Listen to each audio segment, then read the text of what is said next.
Murderbot Episode 4 ends on a major cliffhanger, leaving fans questioning whether the titular SecUnit, played by Alexander Skarsgård, has survived after shooting itself in the chest. Following an ambush in Episode 3, Murderbot was infected with a combat override module by another SecUnit, which would have forced it to murder its human companions from the PreservationAux group. Recognizing what was happening, Murderbot made a drastic choice. It shot itself to stop the hack from taking over its system and harming the people it had grown to protect. Though seems like a fatal move, those familiar with the Murderbot Diaries by Martha Wells, especially the novella All Systems Red, know that this isn't the end. The TV show has taken some liberties with the source material, but the core narrative remains intact. In the book, Murderbot does the same thing. It shoots itself to halt the override module. The story then jumps to its recovery, revealing that PreservationAux brought it back to their base, repaired its damaged systems, and removed the module. The show is likely following the same trajectory. Although Murderbot is offline and gravely injured, it's not dead. The humans plan to fix it, proving again how deeply they've come to care for the construct. Murderbot's choice to harm itself, rather than risk killing humans, might seem contradictory, especially since it has joked in the past about killing people. However, this act reflects its core values and trauma. It despises being forced into actions, particularly violent ones. The haunting memory of the Ganaka Pit massacre weighs heavily on it.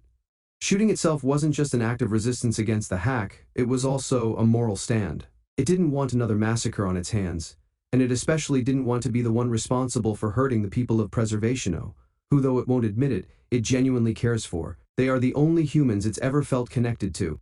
The other SecUnit's motives deepen the plot.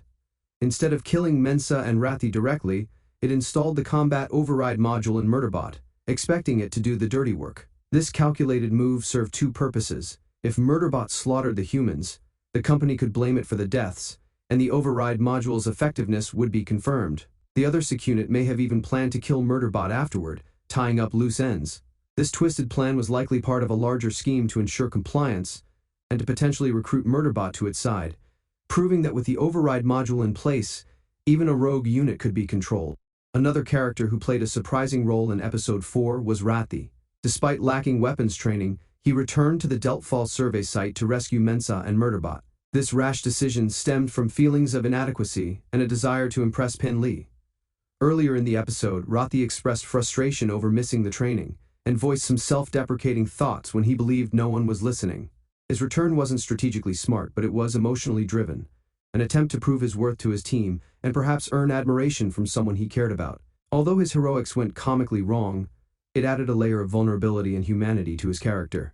Meanwhile, some of the most memorable moments from the episode involved Murderbot's hallucinations. While offline and wounded, it began imagining itself as a character within the rise and fall of Sanctuary Moon, its favorite entertainment series. This hallucinatory sequence was caused by a combination of its organic parts malfunctioning and its damaged systems replaying its most recently watched media. While hilarious, this scene also revealed much about Murderbot's psyche. It sees Sanctuary Moon not just as escapism, but as a reflection of the kind of existence it desires, one of agency, adventure, and connection. In this delusional state, it spoke to Mensa as if they were co-stars on an interstellar drama, underscoring its hidden admiration for her and desire for companionship. These dreamlike moments are not just comic relief.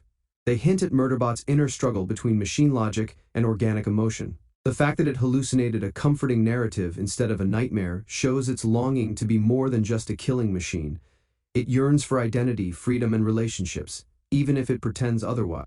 In the end, Episode 4 of Murderbot balanced high-stakes action with deep emotional development.